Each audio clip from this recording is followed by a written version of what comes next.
पिछली क्लास में हम लोगों ने स्टडी करा था पोटेंशियल एनर्जी, और पोटेंशियल एनर्जी का फॉर्मूला हमारे पास आया था U इज इक्वल टू 1/2 के एक्स स्क्वायर। काइनेटिक एनर्जी का फॉर्मूला हमारे पास आया था kinetic energy 1/2 m v square. ठीक है, अब इन दोनों फॉर्मूले में क्या सिमिलरिटी है? एक तो इन दोनों फॉर्मूले में एक पैटर्न देखने को मिल रहा है, कौन कौन सा? Half constant variable square, half constant variable square, याद है? तो इसको हम लोग क्या कर सकते हैं, ग्राफ इसका डिजाइन कर सकते हैं। और इसके ग्राफ को हम कैसे डिजाइन कर सकते हैं काइनेटिक एनर्जी और पोटेंशियल एनर्जी के लिए? जैसे हम लोग ने ये पता है कि एक स्प्रिंग की कंडीशन, अगर इससे कोई मास से अटैच है तो इसके मास को हम m कह सकते हैं, और इसको v वेलोसिटी से अगर ये मूव करेगा, कब? अगर ये अपनी मीन पोजीशन से हम इसमें एक फोर्स लगाएंगे। सपोज इसको कंप्रेस करा तो मास कुछ यहां पे पहुंच जाएगा इस फोर्स से, अप्लाइड फोर्स से, और अपनी मीन पोजीशन से x इक्वल टू 0 से थोड़ा सा ये डिस्प्लेस हो जाएगा। कितना? x डिस्प्लेस हो जाएगा कंप्रेस करते टाइम। ठीक वैसे ही जब ये डिस्प्लेस होगा, इसका थर्ड कंडीशन क्या हो सकता है? दूसरा, इसको स्ट्रेच कर दें। जब स्ट्रेच करेंगे तो ये इस मीन पोजीशन से कुछ डिस्प्लेस करेगा, और इसको भी हम लोग x कह सकते हैं। इस तरफ की x को क्या बोलेंगे? नेगेटिव। इस तरफ को क्या बोलेंगे? पॉजिटिव। अब इंपॉर्टेंट ये है कि इन दोनों के पास, इस स्प्रिंग के पास जब हमने कंप्रेस करा तो कंप्रेस करते टाइम इसके पास जो फोर्स आया, तो फोर्स लगने की वजह से बॉडी ने क्या करा, यहां तक कंप्रेस हो गई x डिस्टेंस तक। तो उस टाइम इसके पास क्या रहेगा? जब तक ये वहां पर रुकी हुई है तो उसके पास आएगा पोटेंशियल एनर्जी। और ये पोटेंशियल एनर्जी कितना होगा उस समय? a x स्क्वायर, लेकिन कौन सा? पॉजिटिव या माइनस का? माइनस का पोटेंशियल एनर्जी। लेकिन उसी टाइम अगर इसके पास पोटेंशियल एनर्जी है, उस टाइम इसके पास काइनेटिक एनर्जी नहीं है। लेकिन जैसे आपने इसको छोड़ा तो बॉडी क्या गई? वापस आ गई, और वापस आने के बाद इस पॉइंट के पास, यहां पर उसके पास काइनेटिक एनर्जी क्या रहेगा? मैक्सिमम, क्योंकि वो काइनेटिक एनर्जी उसको मेन पॉइंट तक लेके आएगी। छोड़ने के बाद कंप्रेस कर दिया तो कंप्रेस नहीं, वो काइनेटिक की हेल्प से नहीं कर रहा है। वो कौन सी एनर्जी? वो फोर्स लगा है बाहर से। तो वो जो वर्क डन हुआ वो तुम्हारा स्टोर हो गया इस पोटेंशियल एनर्जी की फॉर्म में, जो हमने फॉर्मूला ड्राइव करा हुआ है। अभी अपने मेन पोजीशन से जब हम इस तरफ खींचेंगे, फिर से यहां पर इसके पास कौन सी एनर्जी आ जाएगी? Potential energy. ये होगी प्लस के एक्स स्क्वायर। लेकिन उसी समय यहां पर काइनेटिक एनर्जी कितना रहेगा? इस समय यहां पे 0 रहेगा। इन वाली कंडीशन में k 0 रहेगा। लेकिन जैसे मेन कंडीशन में आएगा तो वहां पर k कितना रहेगा? Half M V square. लेकिन वहीं u क्या रहेगा? 0। जब मेन पोजीशन में आएगा तो kinetic energy half M V square रहेगा, पोटेंशियल एनर्जी 0 रहेगा। पोटेंशियल एनर्जी 0 इसलिए रहेगा कि आपके जो स्प्रिंग है में लगा हुआ मास है, उसने x इक्वल टू 0 पे आ गया है, और स्प्रिंग में लगा हुआ मास x पे डिपेंड करता है। x जब बदलेगा तभी पोटेंशियल एनर्जी आएगा। अगर x बदल नहीं रहा है तो पोटेंशियल एनर्जी कैसा रहेगा? 0। क्या रहेगा? 0 रहेगा। तो हाफ के एक्स स्क्वायर में x अगर 0 है तो पोटेंशियल एनर्जी भी क्या रहेगा? 0 रहेगा। लेकिन उस टाइम उसके पास कौन सी एनर्जी रहेगी? काइनेटिक एनर्जी रहेगी। अब समझे? जब काइनेटिक एनर्जी रहेगी, पोटेंशियल एनर्जी रहेगी, तो उनके लिए एक ग्राफ इस तरह से हम डिजाइन कर सकते हैं। एक तो कंडीशन मान लेते हैं यहाँ पे -x 0 और +x। जब -x है तो पोटेंशियल एनर्जी कुछ है, तो पोटेंशियल एनर्जी इस समय मैक्सिमम है इन वाली कंडीशंस में। लेकिन वहीं काइनेटिक एनर्जी क्या है इन वाली कंडीशन पे? 0। तो ग्राफ कैसे बनेगा? इसको ये पैराबोला की तरह बन जाएगा। और ये किसका ग्राफ है? पोटेंशियल एनर्जी का। पैराबोला क्यों आया? क्योंकि जो एनर्जी है वो एक्स स्क्वायर पे डिपेंड कर रहा है। जब आपका एक्स स्क्वायर पे कोई डिपेंड करता है, डिपेंडेंसी एक्स स्क्वायर के साथ आती है, क्योंकि वेरिएबल यही है। के क्या है? कांस्टेंट। हाफ भी क्या है? कांस्टेंट। 1/2 कांस्टेंट, के कांस्टेंट, सिर्फ वेरिएबल ही है। तो जब वेरिएबल स्क्वायर होता है कोई फंक्शन, तो वो किसका उसका ग्राफ जो बनता है वो पैराबोला बनता है। अब इन्हीं पॉइंट्स पे काइनेटिक एनर्जी कितना है, काइनेटिक एनर्जी मिनिमम है। तो काइनेटिक एनर्जी मिनिमम है, तो काइनेटिक एनर्जी के लिए हम लोग लिख सकते हैं, और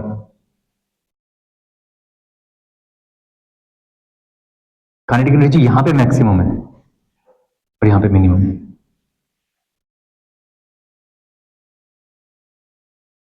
ये यहां पे ये वाला ग्राफ हमें क्या मिल रहा है,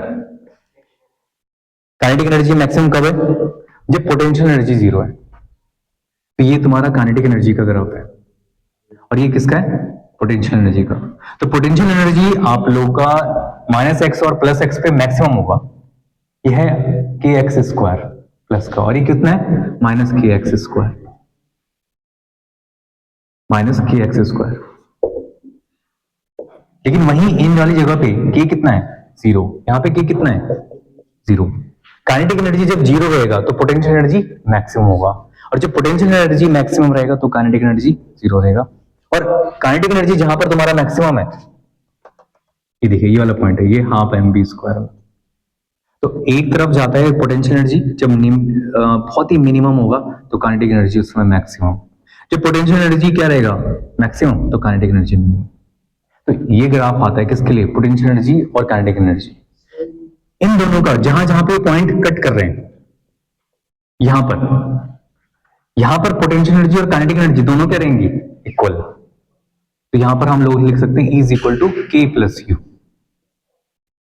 E = K + U, इन वाले पॉइंट्स पे, इनके इंटरसेक्टिंग पॉइंट्स पे। नहीं तो अदरवाइज इस वाली जगह में क्या रहेगा, सिर्फ जो टोटल एनर्जी होगी वो सिर्फ किसके बराबर होगी, काइनेटिक एनर्जी के बराबर। इस वाले पॉइंट के बारे में बात करेंगे, इस वाले पॉइंट में क्या रहेगा, इस वाले पॉइंट में सिर्फ पोटेंशियल एनर्जी रहेगी, काइनेटिक नहीं रहेगी।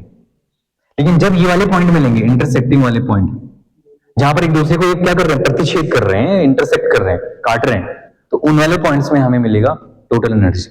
और टोटल एनर्जी किसके बराबर होती है, kinetic energy plus potential energy के बराबर होती है। ठीक है, तो ये दोनों को आप नोट कर लीजिए। = 0 इसलिए रहा क्योंकि जब आपने स्प्रिंग को जब यहां पे था, तो ये इसको बोलेंगे स्टेटिक, या कौन सा स्टेट है ये, स्टेटिक या रेस्ट। जब कोई ऑब्जेक्ट कहीं गई ही नहीं, रेस्ट में है, तो उसका पोटेंशियल एनर्जी कितना रहेगा, 0। जैसे हमने क्या करा था, किसी ऑब्जेक्ट का मास है, किसी ऑब्जेक्ट को यहां से उठाया, तो अभी कौन से लेवल पे है, 0 लेवल पे। तो 0 लेवल में पोटेंशियल एनर्जी कुछ नहीं होती है। लेकिन जैसे ही कुछ हाइट जाएगी, इसमें हाइट नहीं जा रही है, इसमें क्या हो रहा है, या तो इसको कंप्रेस कर रहे हो, ये है 0 से आपने दबाया ऐसे तो यहां तक आ गया, इसने कुछ डिस्प्लेसमेंट करा, अब इसके पास क्या आएगा, पोटेंशियल एनर्जी। पर लेकिन यहाँ पे दबा के आपने रख दिया, यहां तक छोड़ दिया, तो इसके पास काइनेटिक एनर्जी नहीं रहेगा उस समय, इनिशियल में। हाँ, जब आपने इनिशियल दिया, इसलिए उसमें क्या है, ½ mv² हम बोल रहे हैं, और फिर वापस जाएगी, फिर उसी काइनेटिक एनर्जी से वो वापस जाएगी। ठीक है, इस ग्राफ को आप नोट कर लीजिए। तो नोट करने के बाद अब आप यहां पे देखिए कुछ different form of energy, different form of energy. जब हम कुछ अलग अलग डिफरेंट फॉर्म के बारे में बात करते हैं, सबसे पहला हीट। याद है हीट के बारे में बताया था थोड़ा सा पहले भी। हीट किसी भी चीज में कैसे प्रोड्यूस होता है, जैसे हम लोग फ्रिक्शन करते हैं, तो फ्रिक्शन करने के बाद क्या होता है, हीट प्रोड्यूस होती है। तो वहां पर भी कुछ वर्क होता है, लेकिन फ्रिक्शन करते टाइम, फ्रिक्शन करने से जो मॉलिक्यूलर, जो कि इंटरमॉलिक्यूलर जो हैं एटम्स हैं, जो चार्जेस हैं बॉडी के, तो वो चार्ज आपस में एक दूसरे को क्या करते हैं, फ्रिक्शन करते हैं, एक एनर्जी ट्रांसफर करते हैं। समझ पा रहे हो? ऐसे ही सेम है, इस हीट का और यूज कहां करते हैं, जब किसी रॉड को, जब आप पानी गर्म करते हैं तो गीजर वगैरह में या रॉड को यूज करते हैं ना, तो उस रॉड जैसे उसके अंदर जाती है, तो वो रॉड क्या करती है, वहां आसपास के मॉलिक्यूल्स में टेम्परेचर मिलने की वजह से वो ऐसे रैंडमली मोशन करने लग जाते हैं। कैसे मोशन करने लग जाते हैं, रैंडम मोशन करने लग जाते हैं। रैंडम मोशन होने की वजह से, रैंडम मोशन कब होता है, जब टेम्परेचर मिलता है। या टेम्परेचर राइज करता है। जैसे टेम्परेचर बढ़ेगा तो टेम्परेचर बढ़ने की वजह से इन जो छोटे छोटे पार्टिकल्स हैं या वाटर मॉलिक्यूल्स हैं तो वो इधर उधर भागेंगे और उसकी वजह से क्या प्रोड्यूस होगी, वही जो काम है वो वर्क है वो हीट के फॉर्म में कन्वर्ट हो जाएगा। तो हीट के लिए हम लिख सकते हैं हीट क्या है आपका, एक तरह से इंटरनल एनर्जी है। हीट कैसे है, इंटरनल एनर्जी, इसको क्या बोलते हैं, internal energy of the system. कैसा है, इंटरनल एनर्जी। अब इंटरनल एनर्जी किसी पार्टिकल्स का कैसे होता है, इन मॉलिक्यूल्स के वजह से। अगर आपको रॉड है और उसको धीरे धीरे क्या करेंगे, कहीं पे टेम्परेचर मिलेगा तो टेम्परेचर मिलने की वजह से पहले कौन गर्म होगा, उसके अंदर के मॉलिक्यूल के पास एनर्जी होगी और एनर्जी धीरे धीरे ट्रांसफर होती चली जाएगी। यही आप क्या करते हो, सॉलिड में देखते हो, यही आप क्या करते हो, हवाओं में भी देखते हो। जब गर्म होता है गर्मियों का मौसम तो उस समय टेम्परेचर कैसा रहता है, अरे गर्म रहेगा, टेम्परेचर ज्यादा रहेगा, राइज होगा। राइज कैसे होता है टेम्परेचर, क्योंकि पार्टिकल बहुत तेज तेज मोशन करते हैं, रैंडमली मोशन करते हैं, और जब पार्टिकल रैंडमली मोशन करते हैं तो वहां से हीट प्रोड्यूस होती है, गर्म हवाएं चलती है, लू चलती है। पानी इसीलिए गर्म होता है जब वो, इसीलिए गर्म होता है पानी भी। और जब पानी गर्म होता है तो क्या होता है, जो ठंडा पानी है वो नीचे की तरफ जाता है और जो गर्म पानी है वो ऊपर की तरफ जाता है। और फिर ऐसे पानी में हवाओं में इस तरह से पानी टेम्परेचर की वजह से पार्टिकल्स का इधर उधर जाना उसको फिर कन्वेक्शन बोलते हैं, कन्वेक्शन। और सॉलिड में क्या बोलते हैं, कंडक्शन। सॉलिड में फिर क्या होता है, यस, सॉलिड में होता है कंडक्शन। और पानी या वाटर में या फ्लूइड में अगर हम कहें, फ्लूइड क्या होता है, लिक्विड या गैसेस। लिक्विड या गैसेस में क्या होता है, कन्वेक्शन। लेकिन अगर आप देखो जो सन है, सन से हम तक लाइट पहुंच रही है, मतलब एक ऊर्जा ही तो है, एक एनर्जी तो है, लेकिन हम तक कैसे पहुंच पा रही है, वहां पे तो कोई मीडियम नहीं है ऐसा, ना तो सॉलिड है ना लिक्विड है ना गैस है, तो वहां पर क्या होता है, तो थर्ड एक और पार्ट होता है जिसको बोलते हैं रेडिएशन। क्या कहते हैं, रेडिएशन। और रेडिएशन के किसी नो मीडियम रिक्वायरमेंट, इसके लिए किसी भी मीडियम की जरूरत नहीं है। तो आप हीट के इन सारे फॉर्म्स को देख सकते हैं कि अलग अलग तरह के, सॉलिड में जाने के लिए कंडक्शन, फ्लूइड और गैस, लिक्विड और गैस के लिए कन्वेक्शन, और रेडिएशन के लिए क्या, किसी मीडियम की जरूरत नहीं पड़ती है। समझ में आ रहा है। अब दूसरी बात, हीट की इस फॉर्म को समझने के बाद दूसरा एक और भी है एनर्जी का फॉर्म, उसको बोलते हैं केमिकल एनर्जी। कौन सा energy, chemical energy. Chemical energy बताओ जरा, जितने भी आपके सेल बनते हैं, बैटरी बनती हैं, वो किससे बनते हैं, केमिकल से बनते हैं। और जब केमिकल से बनते हैं तो उनके अंदर, सेल के अंदर क्या होता है, इलेक्ट्रोलाइट मटेरियल होता है, इलेक्ट्रोलाइट्स। और जो इलेक्ट्रोलाइट मटेरियल्स होते हैं वो किसके बनते हैं, लिथियम के। तुम्हारी बैटरी है, पावर बैंक बन रखा है, तो लिथियम का ही बना होता है, वो लिथियम बैटरी बोलते हैं। अब लिथियम क्या है, केमिकल ही तो है, लेकिन वो लिथियम स्टोरेज पावर रखता है। तुमने एक बार उस पावर बैंक को चार्ज कर दिया, अब क्या है, पावर बैंक को कहीं भी लेके जाकर के किसी तरह से आप लोग उसका चार्ज यूज कर सकते हो। सेल का यूज कर सकते हैं, छोटे छोटे सेल होते हैं, माइक में लगते हैं, आपकी घड़ी के अंदर लगते हैं, तो वो क्या है, उस सेल के अंदर क्या है, केमिकल एनर्जी। और वो केमिकल एनर्जी फिर किसमें कन्वर्ट हो जाती है, इलेक्ट्रिकल एनर्जी में। ठीक है, तो ये केमिकल एनर्जी भी क्या है, एक फॉर्म है एनर्जी का ही। यहां तक कि जब आप क्या करते हो, किसी एलिमेंट का अगर जिंक है तो जिंक का आपने रिएक्शन कर दिया H2SO4 के साथ, तो क्या बनेगा, जिंक सल्फेट बनेगा, ZnSO4। और ZnSO4 भी एक सेल की तरह काम करता है। एनोड और कैथोड आयंस जब आपस में जाएंगे ना, तो आयन के इधर उधर चार्ज के फ्लो होने की वजह से, आयन क्या है, पॉजिटिव या नेगेटिव जो है वो क्या है, वो आयंस है। ठीक है, एक बार वीडियो पॉज कीजिए और इसको नोट कीजिए।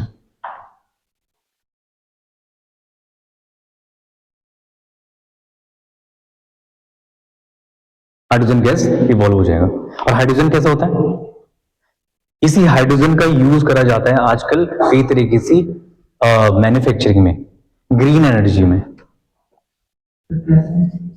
ठीक है, किसमें यूज करते हैं? Green energy. ग्रीन एनर्जी में कैसे यूज करते हैं ये हमारा वैसे कॉन्सेप्ट नहीं है, पर हमारा ये कहना है कि हाइड्रोजन, जैसे तुम लोग क्लोरोफ्लोरोकार्बन देखते हैं, तो आजकल उस क्लोरोफ्लोरोकार्बन इन्वायरमेंट के लिए, जैसे रेफ्रिजरेटर में, एसी में कूलेंट की तरह यूज करते हैं, तो वो काफी ज्यादा हार्मफुल है, तो उसकी जगह HCFC का यूज करते हैं। HCFC, हाइड्रोजन क्लोरोफ्लोरोकार्बन, और HCFC वो इन्वायरमेंट के लिए हानिकारक नहीं है। तो अब हाइड्रोजन का इसका यूज करते हैं मैन्युफैक्चरिंग में। न्यूक्लियर रिएक्शंस में भी इनका यूज करते हैं हाइड्रोजन की। न्यूक्लियर रिएक्शन क्या होती है? बहुत हाई अमाउंट में एनर्जी प्रोड्यूस करने के लिए इसका यूज करते हैं, फिर ये हाइड्रोजन की। ऐसी कोल की तुमने रिएक्शन देखी है? कोयला बनता है, तो कोयला कैसे करता है? कोल एक तरह से कई मटेरियल ही है, ऑक्साइड मटेरियल है, लेकिन जैसे ही उसको स्टीम में आता है तो वो कंबशन हो जाता है, उसका ऑक्सीजन के कांटेक्ट में आने की वजह से बर्न करता है और फिर एनर्जी प्रोड्यूस करता है। ऐसे कुछ और ऑक्साइड भी हैं, जैसे कि तुम लोगों ने एक और देखा होगा, जैसे ये कौन सा होता है? SCAO, क्या बोलते हैं इसको? नहीं, ये कैल्शियम ऑक्साइड है, और कैल्शियम ऑक्साइड का वो क्या बोलते हैं? Is a select line. ठीक है, अब तो ये क्या करता है, जैसे अगर पानी के साथ कभी रिएक्शन करवाओ तो एकदम से पानी उबलने लग जाता है। चूने को पानी में डालो तो पानी उबलने लग जाता है, और तुम उस बाल्टी के बाहर या कहीं पर देखो तो गर्माहट महसूस होती है। तो वो भी तो क्या कर देता है? CaO प्लस CH2O बना देता है कैल्शियम हाइड्रोक्साइड,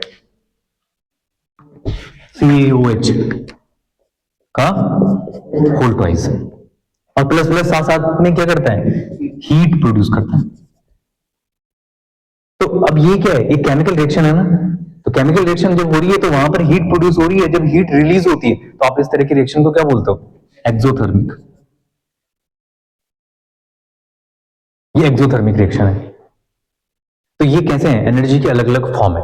तो केमिकल एनर्जी के साथ साथ एक और है आपका, जैसे अभी हमने कहा कि केमिकल एनर्जी एक और कार्बन प्लस ऑक्सीजन, तो ये क्या बनाता है? CO2, carbon dioxide.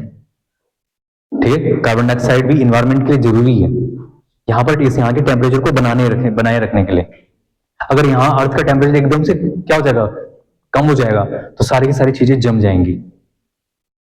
तो एनर्जी कहीं ना कहीं हमारे लिए बहुत सारी जरूरी भी है। हमारी बॉडी का टेम्परेचर भी होता है, कितना होता है ह्यूमन बॉडी का टेम्परेचर? 37 डिग्री 37 डिग्री सेल्सियस, एक मतलब कि हेल्थी बॉडी का, या 98 फ़ारेनहाइट में अगर हम उसको बोले। अगर उस टेम्परेचर थोड़ा सा भी कम हो गया, ज्यादा हो गया, या तो आपको फीवर आ जाएगा, या तो आपकी बॉडी ठंडी पड़ जाएगी, बीपी डाउन हो जाएगा। आप समझ रहे हो? तो एनर्जी का कितना इंपॉर्टेंस है लाइफ में। एक्वाटिक एनिमल्स हैं, पानी के अंदर रहने वाले एनिमल्स हैं, तो वो क्या करते हैं? अगर आप बर्फ के नीचे, बर्फ ऊपर पूरी की पूरी बर्फ पड़ी हुई है, लेकिन नीचे वो वहां जिंदा है। सील देखा होगा और पोलर बियर देखे होंगे, तो इतने ठंडे प्रदेशों में भी क्या रहते हैं?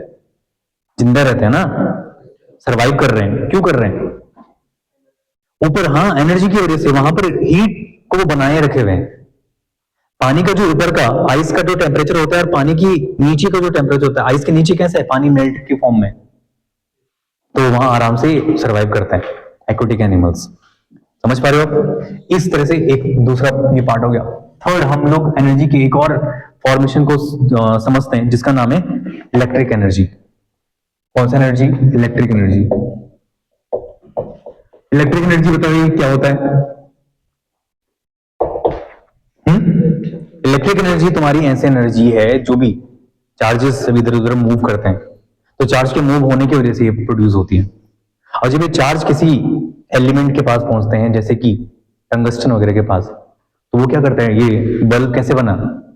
यही तो है। इलेक्ट्रिक एनर्जी उसके पास पहुंची टंगस्टन पे, और टंगस्टन ने धीरे धीरे उन चार्जेस को क्या करा? उसका रेजिस्टेंस बहुत ज्यादा हाई होता है, और जब रेजिस्टेंस ज्यादा हाई होगा तो वो क्या करेगा? वहीं पर चार्जेस को रोके रखेगा और वो हीट प्रोड्यूस कर देगा। और इलेक्ट्रिक एनर्जी किसकी एनर्जी में कन्वर्ट हो जाएगी? लाइट एनर्जी में। तो इलेक्ट्रिक एनर्जी के लिए भी यही है कि if is energy with the moving of charges या मूविंग ऑफ इलेक्ट्रॉन। ये कैसी एनर्जी है? Due to moving of electron. जब इलेक्ट्रॉन मूव करते हैं तो इलेक्ट्रिक एनर्जी आती है। कौन सी एनर्जी आती है? Electric energy. तो इलेक्ट्रिक एनर्जी काफी इंपॉर्टेंट है। जनरेटर, इस पे आपका कौन काम करते हैं? जनरेटर। जनरेटर जनरेटर के साथ साथ डायनामो। देखा ना, कभी कभी लाइट चली जाती है तो फिर क्या करना पड़ता है? जनरेटर ऑन करना पड़ता है। जनरेटर क्या कर रहा है? उस केमिकल एनर्जी को ले रहा है, फ्यूल वगैरह को, और डीजल से फिर क्या हो रहा है? टरबाइन घूम रही है और इलेक्ट्रिक एनर्जी प्रोड्यूस कर दे रहा है। जो काम तुम्हारा इलेक्ट्रिक डैम कर रहा है वही काम तुम्हारा इलेक्ट्रिक जनरेटर कर रहा है। डायनामो में भी काम करता है, उसमें मैग्नेट वगैरह लगे होते हैं, टरबाइन से पानी पड़ता है, वो घूमता है और उसके घूमने की वजह से इलेक्ट्रिसिटी प्रोड्यूस होती है। तो इलेक्ट्रिक एनर्जी में क्या इंपॉर्टेंट होना चाहिए? Due to moving electron. अगर इलेक्ट्रॉन मूव नहीं कर रहे होंगे, स्टैटिक होंगे, क्या इलेक्ट्रिक एनर्जी होगी? नहीं। अगर आपका सेल ऐसे रखा है और आपने उसको किसी रिमोट के अंदर नहीं लगाया, घड़ी के अंदर या किसी वॉच के अंदर नहीं लगाया, तो वो क्या एनर्जी देगा? नहीं देगा। उसको आपको एक सर्किट देना पड़ेगा, चार्जेस को मूव कराना पड़ेगा। समझ रहे हो? तो इलेक्ट्रिक एनर्जी एक ही हो गया। कभी कभी आप लोगों ने एक एक्सपेरिमेंट में देखा होगा कि बाइसाइकिल को लोग घुमाते हैं और बाइसाइकिल से भी इलेक्ट्रिसिटी प्रोड्यूस करते हैं, है ना? फोर्थ सबसे इंपॉर्टेंट और सबसे ज्यादा आजकल का जो नया ट्रेंडिंग है वो है न्यूक्लियर एनर्जी। न्यूक्लियर एनर्जी क्या होता है? Nuclear energy, nuclear power plant.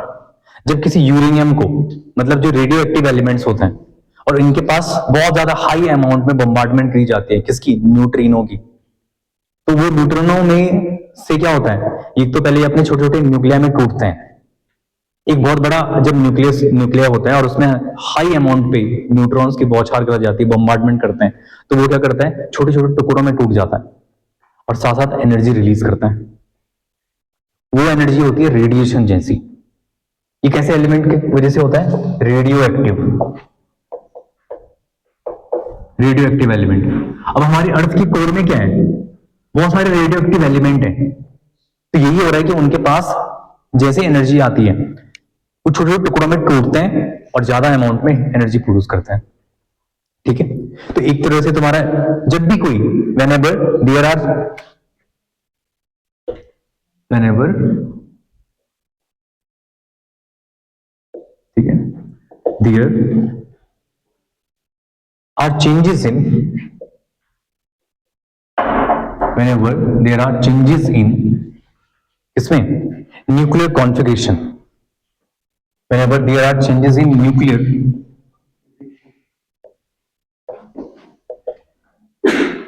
Configuration. अब जब मैंने क्या कहा, एक बहुत बड़ा हाई अमाउंट का यूरेनियम टूटेगा, उस पर एनर्जी जाएगी, तो वो छोटे छोटे टुकड़ों में टूट जाएगा, तो होगा क्या? उसका कॉन्फ़िगरेशन बदल जाएगा। पहले जो साइज रहा होगा यूरेनियम का, वो साइज नहीं रहेगा, तो थोड़े छोटे टुकड़ों में टूट जाएगा, क्रिप्टॉन वगैरह में। तो configuration, there is exchange of energy, there is exchange of energy, there is exchange of energy. ये एनर्जी का एक्सचेंज करता है। कौन सा? Nuclear energy. तो न्यूक्लियर एनर्जी में जो रेडियो एक्टिव एलिमेंट्स होते हैं, तो रेडियो एक्टिव एलिमेंट्स के पास क्या मिलती है? एक न्यूट्रॉन की बौछार करी जाती है, और न्यूट्रॉन की बौछार करने की वजह से उनका न्यूक्लियर कॉन्फ़िगरेशन चेंज हो जाता है। और जैसे वो जब छोटे टुकड़ों में टूटेगा तो अपने साथ साथ रेडिएशन प्रोड्यूस करेगा, जैसे एटम बम में होता है। तो एटम बम क्या है? एक छोटा सा ऐसा बम है, लेकिन जैसे उसका बटन दबाया तो उसके अंदर का जो रेडियो एक्टिव एलिमेंट्स होगा वो क्या हो जाएगा? ब्रेक हो जाएगा, छोटे टुकड़ों में टूट जाएगा। मतलब उसके पास बाहर से कोई एनर्जी आती है और उसका कॉन्फ़िगरेशन चेंज होगा, साथ साथ वो एक्सचेंज ऑफ एनर्जी, मतलब उसके चेंज करेगा एनर्जी को। तो इसका एक रिएक्शन भी है। इस तरह की एनर्जी को हम कैसे एनर्जी कहते हैं? Nuclear energy. ठीक, न्यूक्लियर एनर्जी। और energy is released, energy is released, ठीक, and this is nuclear energy, this is nuclear energy. जैसे कि हाइड्रोजन के लिए होता है, हाइड्रोजन की जो आइसोटोप्स हैं, जो वो आपस में ऐसे रिएक्शन करते हैं, 1H2 और इसको मिल जाए कोई इन दोनों के मिलने की वजह से एक नया कंपाउंड बनता है और 2He4 प्लस एनर्जी के साथ रिलीज करेगा। जब ये दोनों आपस में जुड़ेंगे तो एक तरह से एक नया एलिमेंट बनाएंगे। हाइड्रोजन का ये कौन सा है जिसके पास हाइड्रोजन का सेकंड आइसोटोप है, ड्यूटेरियम। तो जब दो ड्यूटेरियम और ये ड्यूटेरियम आपस में जुड़ते हैं तो वो क्या करते हैं, नया सबस्टांस बनाते हैं हीलियम और साथ साथ एनर्जी भी रिलीज करते हैं। तो इस तरह के प्रोसेस को बोलते हैं फ्यूजन। क्या कहते हैं इसको? Nuclear fusion. ठीक है, फ्यूज हो जाना, जब कोई चीज मेल्ट, पर लेकिन फ्यूज होने के लिए भी बहुत ज्यादा टेम्परेचर चाहिए। तो ये क्या है, 2He4 प्लस एनर्जी रिलीज करता है। साथ साथ एक न्यूक्लियर फ्यूजन भी है। न्यूक्लियर फ्यूजन क्या है, जब यूरेनियम 235 और 92 या 94 इसके साथ न्यूट्रिनो की बम्बार्डमेंट करेंगे। न्यूट्रिनो ये बहुत फास्ट तरीके से एक्सेलरेटेड चार्ज होता है और इसकी बम्बार्डमेंट इस पे करेंगे तो ये बनाएगा अपने साथ साथ बेरियम और बेरियम 56 और थोड़े से छोटे लाइट न्यूक्लियर बना देगा 144 प्लस क्रिप्टॉन और क्रिप्टॉन का 36 89 प्लस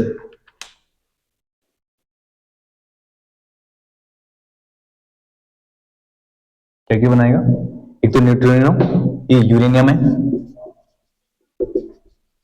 न्यूट्रिनो के साथ रिएक्शन करी, न्यूट्रिनो ने इसके साथ बम्बार्डमेंट करी तो छोटे छोटे लाइट न्यूक्लियर में बेरियम और क्रिप्टॉन और साथ साथ एनर्जी रिलीज करता है। और ये एनर्जी लगभग 316 मेगावाट मेगा इलेक्ट्रॉन वोल्ट जो है वो न्यूक्लियर फिजिक्स की एक एनर्जी की यूनिट है। जैसे वर्क की जूल होती है, ठीक है, तो जूल होती है मैकेनिकल एनर्जी में, मैकेनिकल सिस्टम में, जब बहुत ज्यादा मास बहुत ज्यादा बड़े बड़े होते हैं।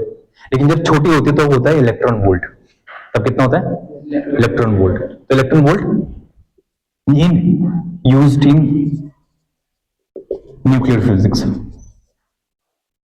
इसको न्यूक्लियर फिजिक्स में यूज करते हैं। ठीक है, बेरियम और क्रिप्टॉन। ठीक,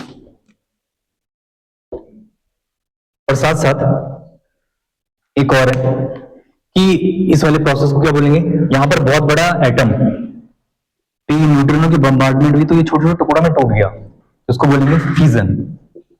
क्या कहेंगे, फिजन। जैसे आप लोगों ने अमीबा का फिजन भी सुना होगा, तो एक बहुत बड़ा अमीबा रहता है, फिर स्यूडोपोडिया से खाना लेता है और फिर छोटे छोटे टुकड़ों में टूट जाता है।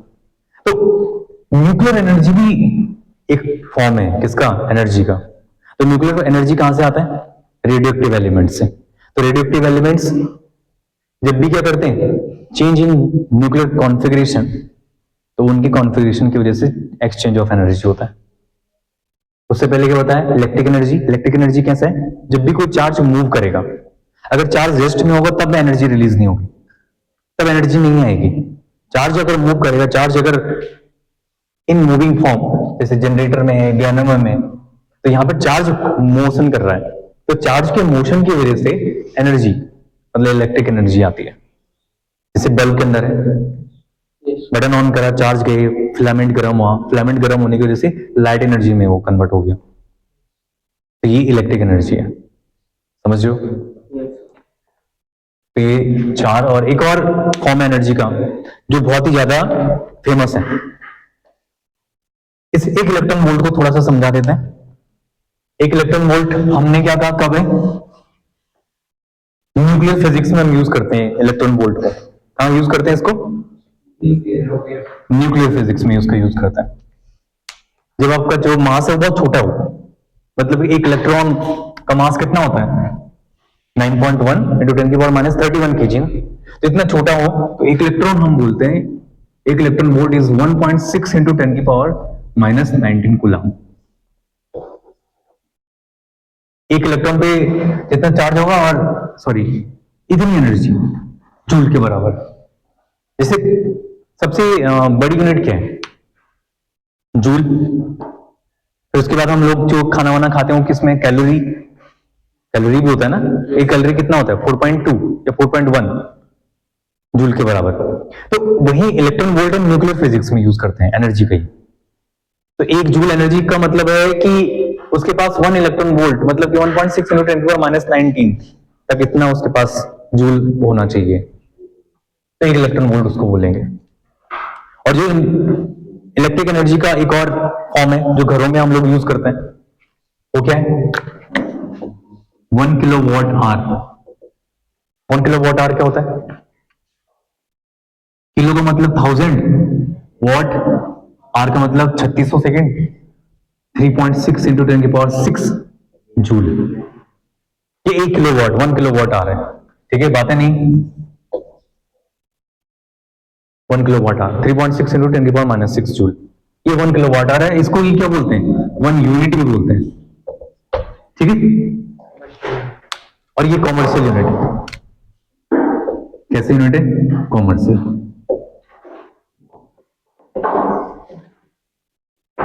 तो इतने सारे फॉर्म हमने बता दिया आपको एनर्जीज के। कहां से शुरू करा? हीट से शुरू करा। हीट के बाद क्या करा? आपका जो इलेक्ट्रिक एनर्जी है, इलेक्ट्रिक एनर्जी के साथ साथ हमने केमिकल एनर्जी पढ़ा। केमिकल एनर्जी के बाद न्यूक्लियर एनर्जी पढ़ा। न्यूक्लियर एनर्जी की ये सब चीजें पढ़ी। और एक जो फेमस इक्वेशन जो आप लोग बोलते हो जिसको बोलते हैं E = mc²।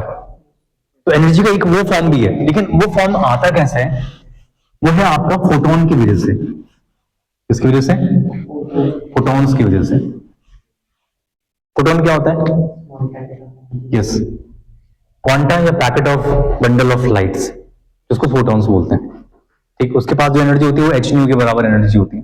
लेकिन जब हम लोग उस एनर्जी के बारे में पढ़ते हैं, इसकी E = mc², तो उसमें एक चीज होता है, एक होता है एनिहिलेशन। ठीक है, कौन सा होता है? एनिहिलेशन।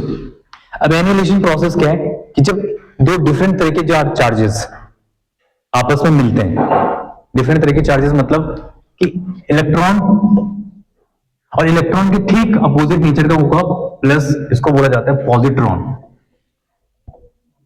पॉजिट्रॉन इसको बोलते हैं इलेक्ट्रॉन, और एक होता है पॉजिट्रॉन। और जब ये आपस में रिएक्ट करते हैं तो इनसे बनते हैं हाई अमाउंट पे रेडिएशन, और इस रेडिएशन को बोला जाता है गामा। क्या बोलते हैं? गामा। और plus gamma plus radiation, gamma plus radiation. Video को पॉज कीजिए, इसको नोट कीजिए प्लीज। अभी भाई, तो इसको क्या बोलते हैं? एनिहिलेशन। और एनिहिलेशन के साथ साथ ये किसने दिया था? आइंस्टाइन। Einstein theory. तो आइंस्टाइन थ्योरी के अकॉर्डिंग जब दो अपोजिट नेचर के चार्जेस आपस में मिलाए जाते हैं तो तुम्हें पता है कि वो क्या करते हैं? स्पार्किंग करते हैं ना। अरे अगर एक पॉजिटिव एक नेगेटिव आपस में मिला तो वहां पर क्या आएगा? चिंगारी पैदा होगा। तो वो जो चिंगारी, वो रेडिएशन जो आ रहा है वो यही है, इलेक्ट्रॉन पॉजिट्रॉन से मिलता है एक्चुअल में। और जिसको आप प्रोटॉन बोल देता हूं, तो यहाँ पर वो प्रोटॉन है, प्रोटॉन नहीं पॉजिट्रॉन है। और इलेक्ट्रॉन पॉजिट्रॉन से मिलेगा तो वो क्या बनाएगा? फोटॉन्स बनाएगा, और प्लस साथ साथ रेडिएशन प्रोड्यूस करेगा। ध्यान रहेगा। जो चिंगारी थी सर वो हाँ ये होती है। हाँ, तो यहाँ पर मटेरियल जो है, मटेरियल जो मटेरियल्स होते हैं वो कन्वर्स करते हैं इन न्यूक्लियर रिएक्शंस में। Material converging in nuclear reaction. तो जो स्पार्किंग लाइट वगैरह आती है तो ये लाइट है, स्पार्क जो होता है, एनिहिलेशन प्रोसेस। और जब कोई मटेरियल इस तरह से एनर्जी प्रोड्यूस करता है, क्योंकि यहां पे देखो ना, चार्जेस क्या कर रहे हैं? इलेक्ट्रॉन के पास भी अपना मास होता है, इसके पास भी मास है, और जब मास से आपस में क्या कर रहे हैं? मिल रहे हैं, तो उनके मिलने की वजह से फोटॉन्स प्लस रेडिएशन एनर्जी बन रहा है। तो ये एनर्जी को E = कहते हैं Δmc², जिसको आप mc² बोलते हो। यही वो एनर्जी क्वेश्चन है ये, क्योंकि किससे आई है, मासेस से। और जो फोटोन होते हैं, फोटोन की जो लाइट होती है, स्पीड होती है, वो होती है सी स्क्वायर, मतलब सी स्पीड ऑफ लाइट की रफ्तार से चलते हैं। सी क्या है, स्पीड ऑफ लाइट। और स्पीड ऑफ लाइट कितना होता है, 3 × 10⁸ मीटर पर सेकेंड। तो जब मासेस ब्रेक हो रहे हैं, इस स्पीड ऑफ लाइट से ब्रेक हो रहे हैं और फिर क्या रिलीज कर दे रहे हैं, एनर्जी रिलीज कर दे रहे हैं। कुछ एग्जांपल है और भी कुछ इंटरेस्टिंग। जो हमारा दिल होता है, हार्ट होता है, तो पता है उस हार्ट, जब हार्ट बीट करता है लगभग 1 मिनट के अंदर कितने टाइम्स बीट करता है, 72 टाइम्स। तो 72 टाइम्स वो क्या करता है, पंप करता है, चला जाता है। तो एक हार्ट का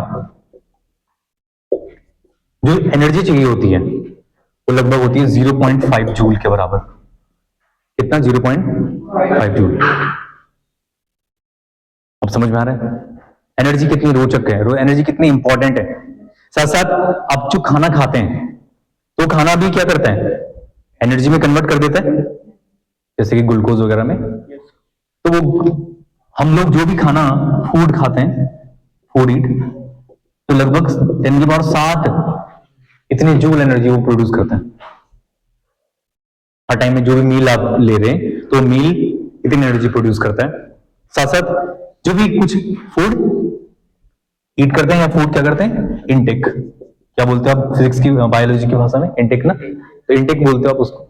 तो हम लोग जो भी फूड लेते हैं, तो वो 10⁷ तक की जूल की एनर्जी रिलीज करता है। साथ साथ अगर आप 1 लीटर पेट्रोल भराओ अपनी गाड़ियों में, तो 1 लीटर पेट्रोल से आप कितनी एनर्जी, 1 लीटर पेट्रोल की वजह से ये होती है लगभग 3 × 10⁷ जूल। 3 × 10⁷ जूल 1 लीटर पेट्रोल में, कोई भी 1 लीटर पेट्रोल, तो इतनी जूल एनर्जी वो प्रोड्यूस करेगा। हाँ, डीजल और पेट्रोल वगैरह लगभग एक ही इंजन फ्यूल। अगर 10 वाट के बल्ब 1 घंटे तक जलता है, तो वो कितना एनर्जी कंज्यूम करेगा, 10 वाट बल्ब इन 1 आवर, तो वो लगभग, अब तो पता है कि वॉट है, ये टाइम है। तो आप power is equal to work upon, तो यहां से वर्क कितना जाएगा, 110 वॉट मल्टीप्लिकेशन बाय 1 घंटा, 3600 सेकेंड। अगर आप इसको सॉल्व करोगे तो 36 × 1 2 3, 36,000 है ना जूल। अब समझ में आ रहा है। तो ऐसे कोई भी चीज नहीं है जहां से आप एनर्जी के बेसिस पे उसको डिफाइन ना कर पाओ। तो हमने एक छोटी सी लेवल से लेकर के एक बड़े लेवल तक देख लिया कि कितना एनर्जी कैसे कैसे कंज्यूम होता है, दिल की धड़कन से लेकर और बल्ब की धड़कन तक। 10 वाट है तो हाँ, पावर का फॉर्मूला लगाइए ना, power is equal to work upon time, तो work is equal to power multiply by time. तो पावर कितना है, 10 वॉट, और घंटा 1 घंटे तक वो चलता रहता है, कंज्यूम करता रहता है। ठीक, नेक्स्ट क्लास में हम लोग स्टार्ट करेंगे कॉलिजन। जैसे दो पार्टिकल आपस में टकराते हैं उन्हें कॉलिजन्स कहते हैं, और इलास्टिक और इन इलास्टिक कॉलिजन हमें पढ़ना है। ठीक है, वीडियो को पॉज कीजिए और इसे नोट कीजिए।